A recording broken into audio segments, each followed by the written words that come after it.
Allah is my heart's speech. Your mercy is what I beseech.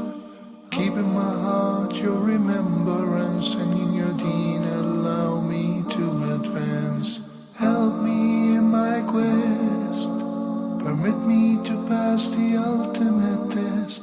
Help me in my quest. Permit me to pass the ultimate test. Assalamu alaikum wa rahmatullahi wa barakatuh. And welcome to a new episode of Ask Huda. I'm your host, Fuad Muhammad, and today we welcome on the show from the Kingdom of Saudi Arabia, Sheikh Asim Luqman Al-Hakim. Assalamu alaikum, Sheikh, and it's a pleasure having you on Ask Huda today. Wa alaikum salam wa rahmatullahi wa barakatuh, and thank you for having me.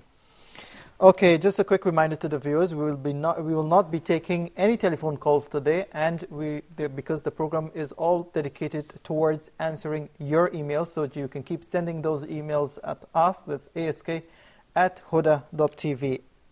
Sheikh, we start off with a very difficult and heavy question. It's very sad. The email is very long because the sister, she says, I've been married for the past 7 years. I have 2 kids, a boy who is 7 and a girl who is 7 and a boy who is 3 years old. She says, my relationship with my husband is very rocky from the very first day because of the intervention of his parents. She says he gets angry at every little thing. She says at the beginning she was trying to keep quiet, but then he goes to physical abuse. She said, sometimes I'm not able to take the physical abuse, and I react to his physical abuse because I'm pregnant, and during my pregnancy, I seem to get angry very quickly.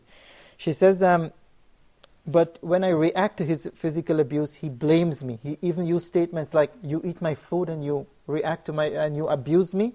And she also says, subhanallah, she says that my husband has been keep pronouncing talaq or divorce quite often, and she says he keeps doing this every single day. She says he goes through a vision cycle. It's a cycle. He goes, anytime he gets angry, the same thing keeps happening. She also says sometimes he leaves her for the weekends, or she says he threw me out of the house for the entire weekend, and then when they make amends, he doesn't feel remorse for his action. She says that what keeps her from, he says that he keeps repenting. After all these actions, he keeps repenting, and this prevents her from leaving him. She says, I want your advice for a wife in a situation such as this. Bismillah ar-Rahman ar-Rahim, alhamdulillahi rabbil alameen, wa sallallahu wa sallam wa baraka ala abdihi wa rasulihi al-ameen, nabiyina Muhammadin wa ala alihi wa sahbihi ajma'een. It is indeed a difficult situation, but unfortunately no one can judge this situation better than herself. Mm-hmm. It is a little bit late in the day. 7 years it took her to write this question. She should have got someone to intercede, to interfere in such situations from day one. Yeah, because she said the problem happened from the very first day. And now with 2 children, it is not easy to advise her to divorce.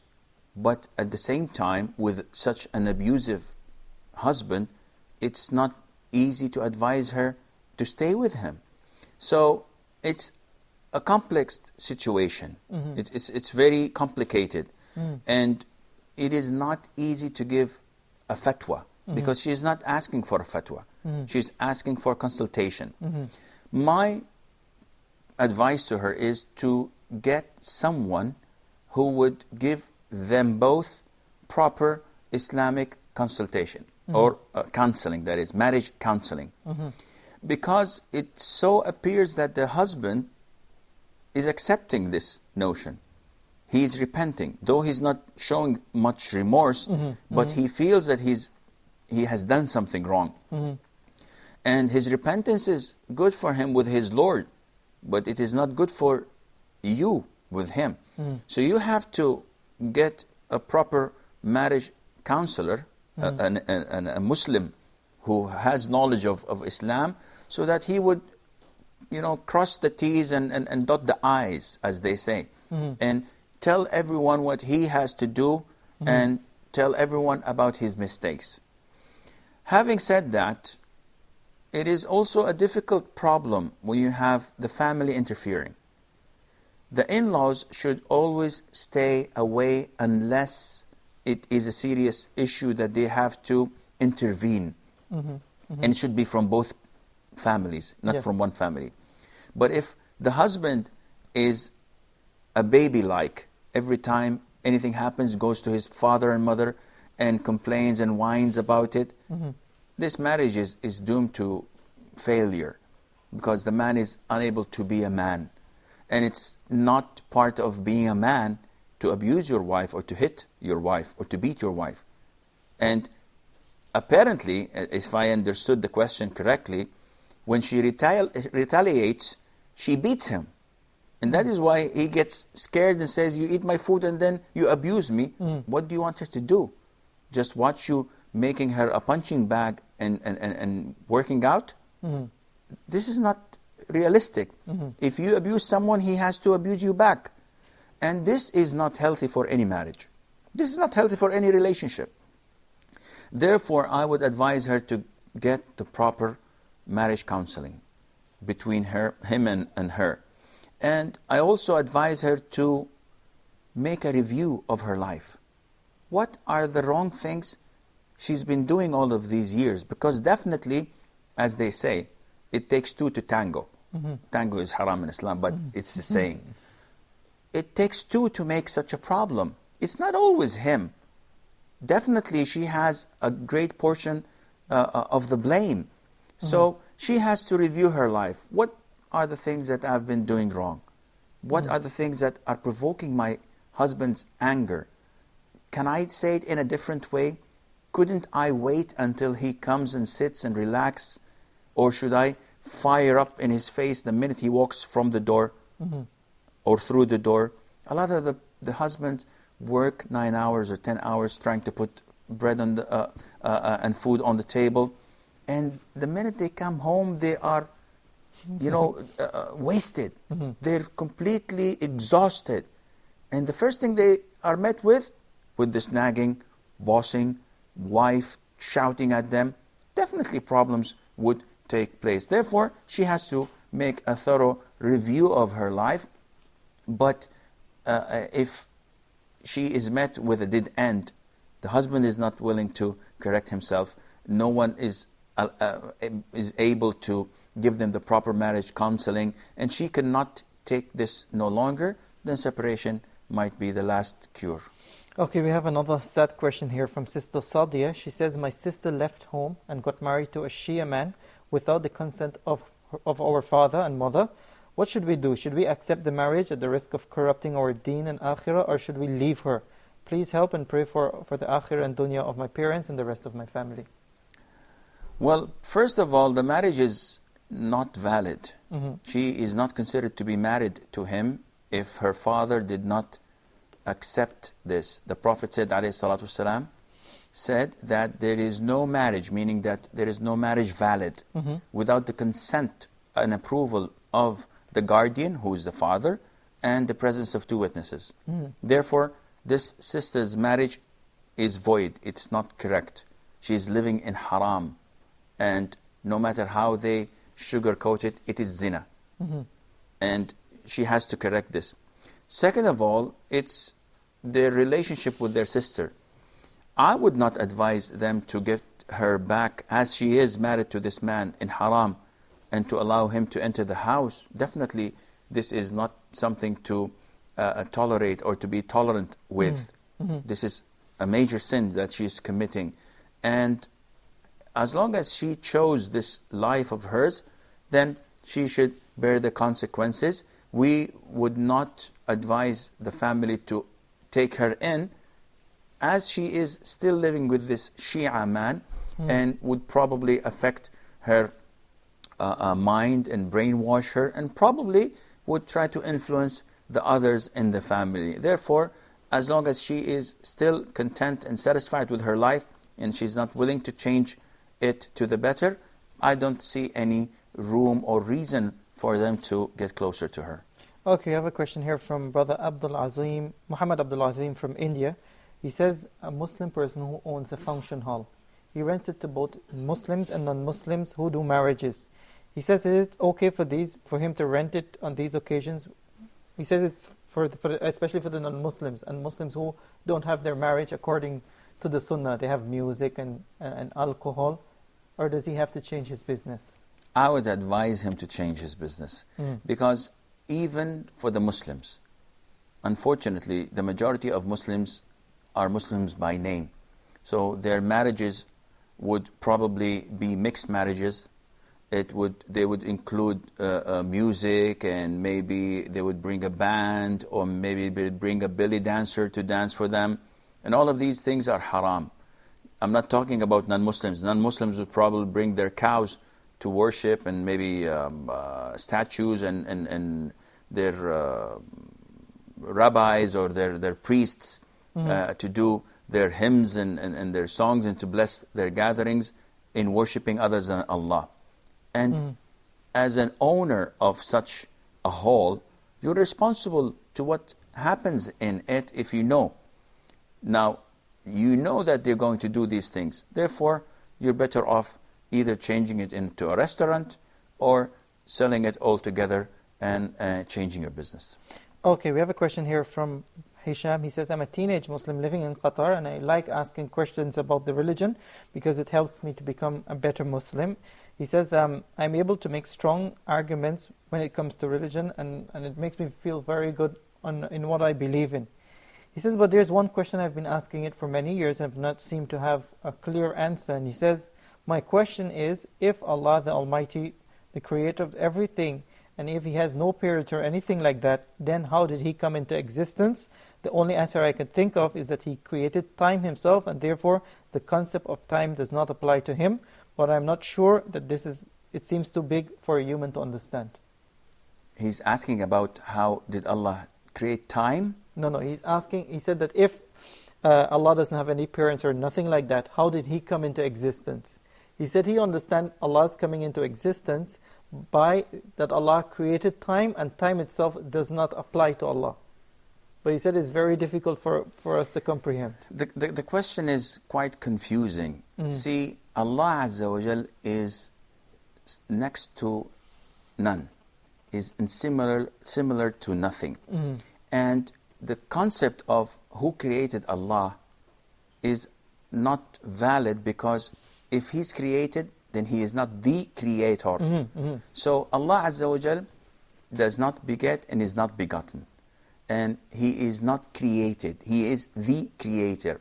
Allah was there and there was nothing. Because Allah subhanahu wa ta'ala does not need anything. He does not need angels. What I think he is trying to say, that we as human beings have a beginning and an end because of the time span of our life. He wants to make that comparison of a time span for Allah.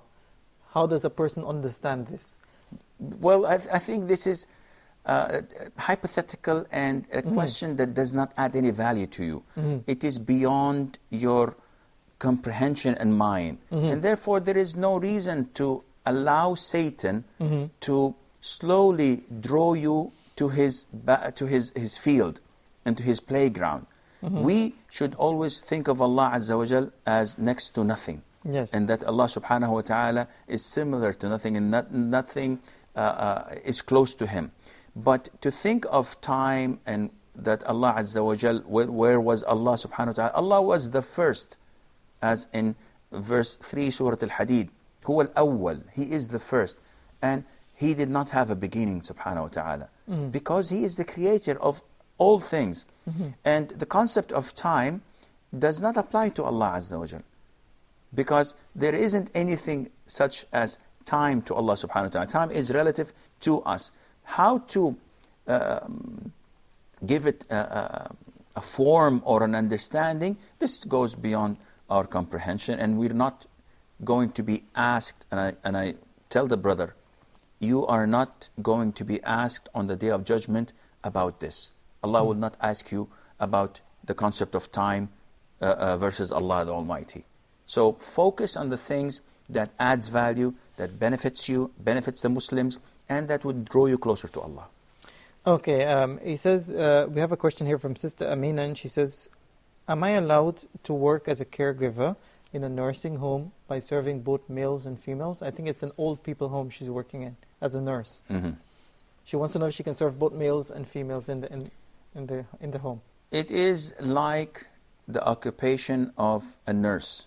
Mm-hmm. The nurse, with following the Sharia, following the Islamic regulations and rules, is a permissible job, providing that she is not free mixing with men, Mm-hmm. providing that she is serving and helping the opposite sex Mm-hmm. in the absence of the same sex.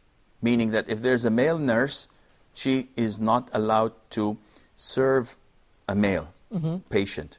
And likewise, in these the houses that take care of the elderly, if they are too old to help themselves, and most likely they are not in their full mental capacity, and there are no male people to serve these male elderly residents, in this case, inshallah, it is permissible for her to serve them. Okay, we have a question here from Amanullah Halimi, and he says, I have one question. Are colored contact lenses allowed for us to use? Are we allowed to use colored contact lenses? It's a he or a she? The name says Amanullah. Well, I presume that it's a she. Mm. And yes, it is permissible for women to wear colored contact lenses, as it's a form of beautification. Mm. Now, the problem is if men want to do this, then this is a problem, because it would be imitating women. Mhm. Because only women in 99.9% wear these contact lenses to change the color of their eyes, Mhm. to go with the dresses or with the hair or whatever. So it is permissible for women to wear contact lenses, colored contact lenses, providing that no strangers would look at them. So if a woman puts on these contact lenses and she goes out and strange men look at her and they enjoy the new look she is having, this is haram, because she is beautifying herself to other than her husband or to other than women. And beautifying oneself to men is forbidden. Okay, we have a question here from a Muslim sister. She says, from Muslima. She says, I live in a non-Muslim country. I have not heard from my husband or his family for about 3 years now. What is the ruling of seeking a divorce from the courts? It is permissible for her to seek the divorce from an Islamic court. And because of the absence and because of the harm that she is encountering because of his absence. She can go to the Muslim Islamic center where she lives, and she should file for a divorce, and they will look into it, and they will give her a divorce, and afterwards she can go to the civil court in her country and file for a civil divorce as well. Okay, we have a question here from Waji Yahya. The question is changing the color of woman's hair for decoration forbidden? For? Forbidden. Is it for decoration? Yeah. Beautifying, you mean? Yes. Yes. I'm just reading the email. Yeah, it is permissible to change the color of the hair, to dye the hair. This is permissible. There's nothing wrong in that, inshallah. Okay, we have a question here from Sister Amina. She says, I would like to know if I'm traveling on a plane or a bus, and it cannot stop based on because especially in the West, they're on target and on time. She says, how do I pray my prayers on the bus or the plane? Before we go on to Sister Amina's question, changing the color of the hair again falls under the same category of wearing contact lenses. It's permissible, providing that no strange men would look at her. But if strange men would look at her, if she doesn't wear the hijab, and she would like to, this is a sin by itself, and she wants to go and to work, and she dyes her hair, blonde hair or brunette, and this is another sin to add to working with the men, so definitely this is not permissible. As for the question of how to pray, if the bus does not stop, which usually it does stop every 3 or 4 hours to refill gas and for the people to go and eat something, but if it doesn't, hypothetically speaking, if the bus goes on for 8 hours and she's unable to get off the bus to pray, then she should pray on time as she can. So if she is able to stand up and face the Qibla, alhamdulillah. If there's no room or it's too dangerous and she's not allowed to stand up, then she should face the Qibla and pray sitting down. If she cannot face the Qibla because the Qibla is behind her and she's going in the other direction, in this case, if she can, turn to the Qibla, say Allahu Akbar, and then sit on her seat to continue her prayer, this is acceptable. If she's unable to do this at all, she cannot stand, well, she performs the prayer in any direction she is headed to. She bows a little bit, but prostrates more and lower. Okay, I have another question here from her. She says, is traveling with a mahram mandatory or is it just sunnah? She says, I've been living in a non-Muslim country and I don't have brothers or father. In the future, I would like to move to a Muslim country. Can I go by myself? Because she says it's almost impossible for me to follow some of the Islamic rules in the country that I'm living, where there's only 3,000 Muslim. And in this case, is it better for me to stay in this country or is it better for me to migrate? She said, I would love to live my life as close as possible to the Quran and Sunnah. And there are many occasions where I cannot do this because of the society that I'm living in. She says, if I'm praying my prayers, for example, she gave an example. She says, normally when I pray my prayers and it gets interrupted by somebody coming into the room, and do I have to start my prayer again? Like someone, she's praying in her office, for example, and someone comes into the office and she has to break the prayer because they don't understand what she's doing. What does she do in this case? Well, this is the second question. So yeah. If we can just concentrate on the first part, inshallah. Okay, the first part goes as, is it mandatory to travel with a mahram? The answer is yes. To those who have a mahram, it is mandatory to travel with a mahram. The second part of his question is, if she doesn't have a mahram, what is the right thing to do? Is the right thing for her to do is to stay in her country with the population of 3,000 Muslims, or to travel? Well, this depends. If she's unable to practice Islam, or she's being prosecuted for being a Muslim, or she's being harassed for being a Muslim, and she doesn't have a mahram, and she's unable to live in that country, then to migrate would be a must. And in this case, if she doesn't have a mahram to travel with her, she must travel with or in the companionship of trustworthy women. And if this is not possible, then she should travel with women who are non-Muslims but who would take care of her. In most cases, she would be traveling by airplane. In normal cases, this is haram. But because of her situation and because she is obliged, she has to move out of this country where she is prosecuted and harassed because of her Islam, it is permissible for her to travel as a one-shot to this Muslim country, and maybe Allah would bless her with a husband or something like that. Regarding... Okay, let me just repeat the second question. She says, if I'm praying in a room and I get interrupted by someone, do I have to restart the prayer from the beginning, or or can I continue from where I was praying? I see no reason to interrupt your prayer. Once a person is engaged in prayer, he should not go out of it until he concludes it, no matter who enters the room. So if my father enters the room, if my president enters the room, if my king enters the room, I'm going to finish my prayer. I could care less who is entering the room because I am praying to Allah. So she should not nullify, or she should not interrupt or cut her prayer for any reason and continue to pray. Okay, we have a question here from Sister Azza, and she's the second wife of her husband. She says her husband and the first wife they're all living in the same city. However, the father and mother of the husband, they're living in another city. And she says that they go frequently to visit their family. What usually happens is that he spends the night with me and take his wife the next morning and travel and spend the rest of the day and night, and the other day he comes back at night and spend the night with her when he returns from his travel. My question is that he's supposed to spend the night with me or with her? He thinks that because the last night was mine, then he should sleep with her. Is he right? I'm confused. Okay, let me just sum it up as well. they're living in the same city. The man and wife. his two wives. Okay. They're living in the same city. What happens when he travels with his first wife to their parents, because both of their parents are living in another city? He sleeps that night in the city with the first wife. So when he returns back to his home city, he still sleeps with his first wife based on the excuse that the last night he spent was with the second wife. Whew. Okay.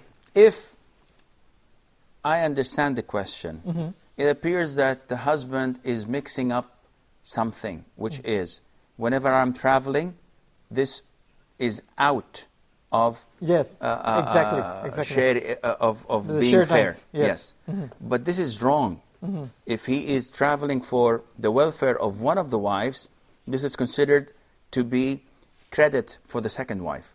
Now, if he's traveling on business, and this has nothing to do with both wives, and he flips a coin to choose which one to take with him, and it goes for the first one, and he goes with the first one on a business trip, or for any other reason, but other than leisure and having fun, and he spends like 10 days.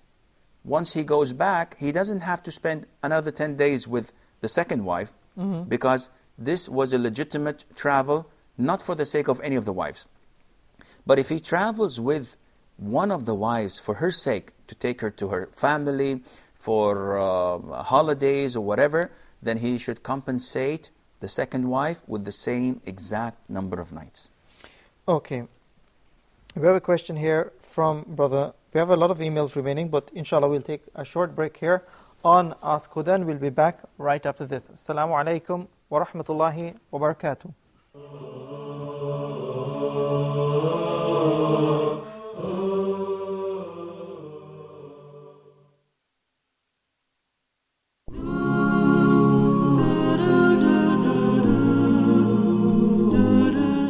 We are excited to inform our viewers that the Quran in Depth with Sheikh Ibrahim Zidan will be filmed live starting on Mondays at 1800 GMT. Allah subhanahu wa ta'ala says about the Quran, وَنُنَزِّلُ مِنَ الْقُرْآنِ مَا هُوَ شِفَاءٌ وَرَحْمَةٌ لِلْمُؤْمِنِينَ. That we reveal from the Quran what is cure and mercy to the believers. So the Quran is the cure.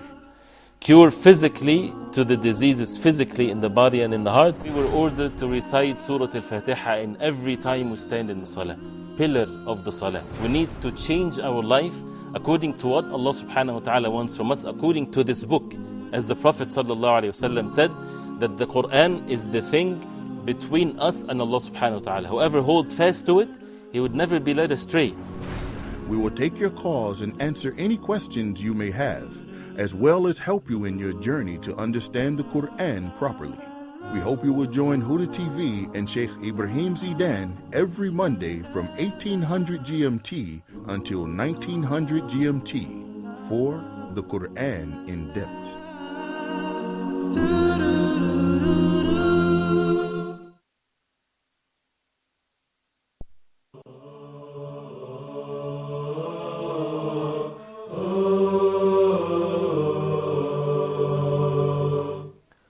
Assalamu alaikum wa rahmatullahi wa barakatuh. Welcome back. You're watching Ask Huda. And of course, today's episode is dedicated to all the emails we've been receiving. And if you still have an email that you would like to send to us, you can send it at ask, that's ask, @huda.tv. Sheikh Asim, the next question is quite an interesting one. Nowadays, people plan their journey, especially to Umrah, at specific time when the husband has his holiday. This sister is asking, just before she traveled, she recognizes that she had her menstrual cycle. It's impossible to cancel the trip because all the tickets, everything is arranged. And if she did cancel the trip, her husband's holiday would be over and they would not be able to visit again the Kingdom of Saudi Arabia. She wants to know if she can still go ahead and do her Umrah during her menses. It is not permissible for a woman in her menstruation to perform Umrah. And it's not permissible for her to perform Tawaf. And it's not permissible for her to enter the masjid altogether. Therefore, she either goes with her husband and stays in the hotel room, not going and performing Umrah at all, or she can visit a physician and see if there are injections or certain pills that would postpone or stop her menstruation. And I believe there's something like this, providing it is not harmful for her, inshallah. This is a very strange question here on Ask Huda. It's from Brother Shamsuddin. He says, in Sahih al-Bukhari, it is mentioned that once the Prophet ﷺ was asked when he was passing by me, and the person's name is Abva, can we attack the sleeping enemy if their children and women can be hurt as a result? And the Prophet answered, they belong to them. He says many Muslim brothers are using this to justify terrorist acts by blowing up women and children, using this hadith as an argument. My question is, how do you justify not these terrorist acts using the Quran and the Sunnah? Well, I personally don't know this hadith. So, talking without knowledge is forbidden in Islam. This is my ignorance. To me, I do not know a hadith in this context, like was mentioned. But the Prophet ﷺ, in a number of hadiths, told us that whatever happens to the people, for example, if an army, he was talking once about an army invading or wanting to invade the Kaaba, and then Allah Azza wa Jal made the earth swallow the whole army. And Aisha asked about those who were with them, such as women, poor people, workers, and children. The Prophet said, ﷺ, that on the Day of Judgment, they will be resurrected in accordance to their intentions. So they would not be included with the aggressors or those disbelievers. Having said that, I'm not sure if this hadith is in the Bukhari or not. As I said, it's my ignorance. I have to go back and look at it. But generally speaking, there is a difference between what is known as collateral damage and something that is intended. The Prophet ﷺ, whenever he sent an army, he would advise them not to kill an elderly, not to kill a woman, not to kill an infant, not to kill someone who's worshipping Allah in their synagogues or in their churches or any place designated for worship. So this is the Islamic teachings of the Prophet ﷺ. It's different than if someone would to attack a city and collateral damage would take place. So nowadays, people in warfare, they would bomb and they would, throw shells and rockets and so on from these new modern weaponry. And you cannot pinpoint those who you want to kill. So children might fall as a collateral damage. Women may suffer from this. In Islam, you can't have people's hands tied. Having said that, we're talking about legitimate warfare. But if you talk and try to cascade this down to suicide bombings or to terrorist attacks as it's happening now, this is unacceptable in Islam. One would argue, why not? If you say that collateral damage is permissible, what's wrong in blowing a building, a high-riser, or blowing a mall and killing everyone in it? Well, the problem is that they are not our enemy. They are not soldiers. They are not killing the Muslims. You are killing civilians. You are killing a doctor, you're killing an engineer, you're killing a woman, a mother, a daughter. All of this is not acceptable in Islam. So it's a different story altogether. When you attack an army, a base, or when you attack a city that have already attacked you, than when you hide and deceive people and you blow yourself, killing yourself, committing suicide, and killing innocent people in the process. Okay, our next question is from Mariam, and she's from the Philippines. She says, I'm newly embraced Islam just last month of August, and she says, and now for 4 months I've been working here in the UAE as a sales lady. She says she wants your advice if if her reason for working abroad is justified. And she give us a scenario. She says, I was married to a Bangladeshi man, and last September he went back to Bangladesh. The divorce happened. She wants to know if after 1 month of marriage he went back to his country, he sends financial support only for her daughter. He doesn't send financial support to her. She wants to know if it's your advice in terms of her working abroad is justified as a single mother. Well, this is again a question depending on her welfare. Mm-hmm. To me, I don't think that she will be safe being alone in a strange country, working as a saleswoman, meeting a lot of men, mixing with them. She would be an easy prey for a lot of the predators, working there. Mm-hmm. And the husband or the ex-husband is obliged to pay financial support only for her child. She's Mm-hmm. not his wife anymore, so Mm-hmm. there's no connection Mm-hmm. between them. She is only to receive financial support for Mm-hmm. the child as long as she's not breastfeeding the child. The child, I presume, is a bit old. The 4 years old. Is 4 years old. Khalas, then she has no support from him at all. She is not susceptible for such support. And she has to weigh the pros and cons of staying in that country and in leaving back to the Philippines. I presume that if she can find a suitable job where she works only with the same sex, with women, Mm-hmm. and she's not exposed to men, and her job is halal, then alhamdulillah, being in a Muslim country and enjoying a job that is permissible is a blessing from Allah.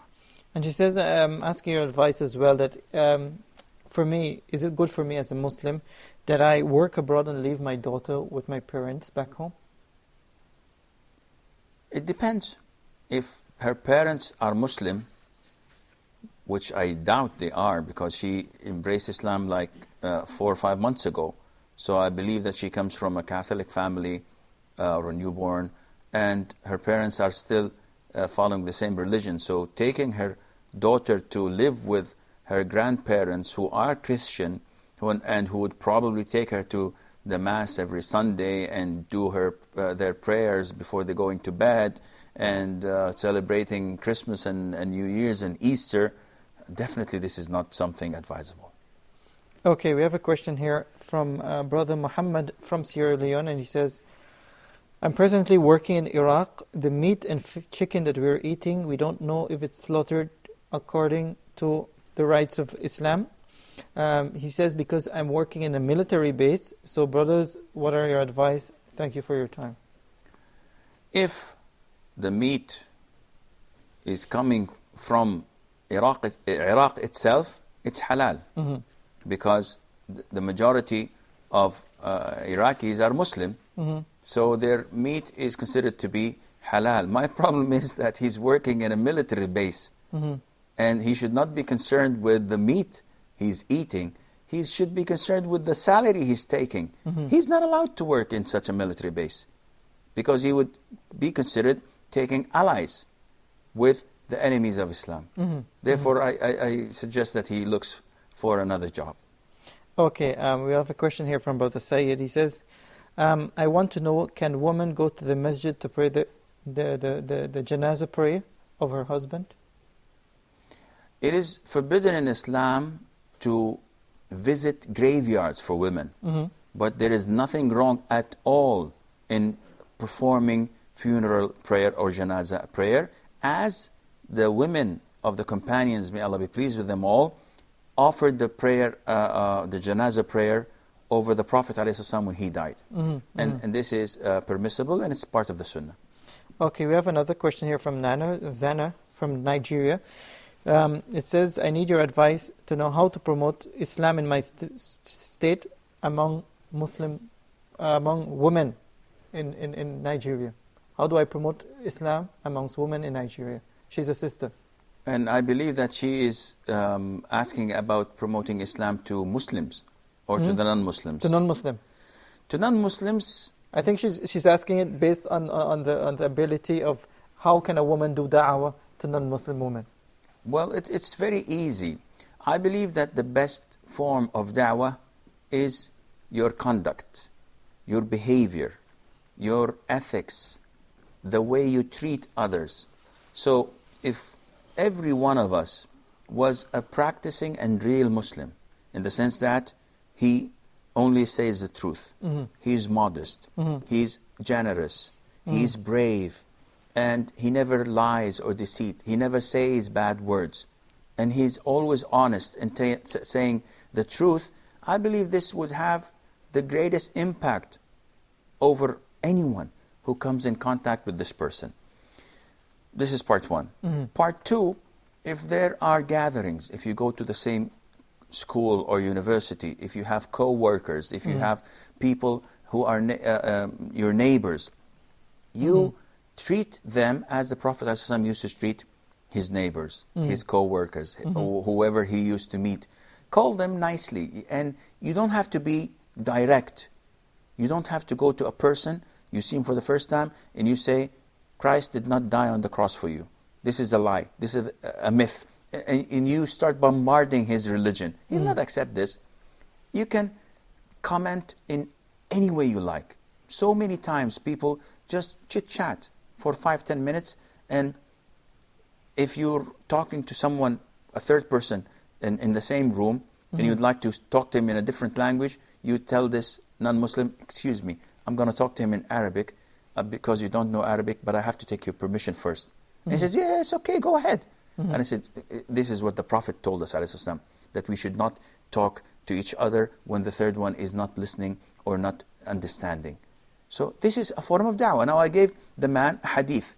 I gave him something to contemplate about. And I mentioned the name of the Prophet ﷺ. If I throw seeds like this, I will soon have big, great trees that people would have nice shade under them. Okay, we have a question here from Brother Abdul Wahab, and he says, regarding the death of my son, is it qadr? And if it is qadr, why there is the question about fidya or not? He wants to know if his death of his son is qadr, then why should a person go ahead and accept fidya? For example, if his son died in an accident, for example. Okay, so what is the meaning of qadr? It's destiny. Yes. It is something that preordained. And what is fidya? It's the blood money. So the brother is asking if his son was involved in an accident and he died, and the driver is obliged to pay blood money because he killed his son by mistake. So he's asking, is it part of his destiny? Was it preordained that his son would be killed? And the answer is yes. Everything that happens was preordained. The Prophet ﷺ tells us that Allah Azza wa Jal, when He created the pen, He instructed the pen to write. So the pen said, "O Lord, what should I write?" Allah told him, write the destiny of all creatures until the Day of Judgment. Yes. And this was 50,000 years before Allah created the creations. SubhanAllah. So everything has been written down, and our destiny has been already concluded and was written down in the Lawh al-Mahfuz, in the preserved tablets at Allah's side. But why accept blood money? Because this is the penalty the person who did the killing must pay, and it is prescribed by Allah Azza wa Jal. And you as the father or the guardian of the deceased, you have the right to forgive. And Allah encourages us in the Quran to forgive. So if you go to the man and say, listen, keep your money, I don't want it, may Allah forgive you, Allah will reward you, double the reward. But if you take the money, it's your God-given right. So I see no contradiction between being preordained and accepting the blood money. Okay, Brother Mahmoud Mahbub from the kingdom from Bahrain. He says, I would like to know if when and how did the Shia sect started? The Shia started by a man called Abdullah ibn Saba, who was a Jew and could not undermine Islam except by pretending that he was a Muslim and gathering those hypocrites around him and brainwashing them into the love of Ahlul Bayt to the extreme.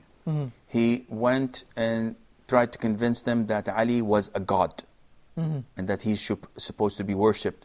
And when Ali, may Allah be pleased with him, killed most of them and burnt a lot of them alive, though this is forbidden, and Abdullah ibn Abbas, his cousin, may Allah be pleased with him, also told him that this is not permissible. And he said, well, if this is what they want, they say I'm God, I'm going to burn them. And even while they were being burnt, they said, nobody burns except Allah. Then this is definitely a sign that He's Allah. SubhanAllah. And then they went on to say that he was the one who's supposed to be the messenger, and Jibreel made a mistake and went to the wrong person. And this is when it all started. When the hypocrites, found that this is the best way to undermine Islam, to divide the Muslims into those who love Ahlul Bayt, and any Muslim who does not love the family of the Prophet ﷺ would not be considered a proper Muslim. But they, went over the edge. And all what their religion is based on is hatred and revenge. Any Shi'i would only seek the revenge of whom? Of Hussein ibn Ali. I didn't kill him. All the Sunnis did not kill him. Why do you want to avenge him from us? And they have this hatred that they teach their children from a very young age to hate anyone who's not part of their sect. And you can see this anger and hatred in their faces. And their religion is based on lie and deceit. We as Muslims, we're an open book. We have the Quran and we have the Sunnah.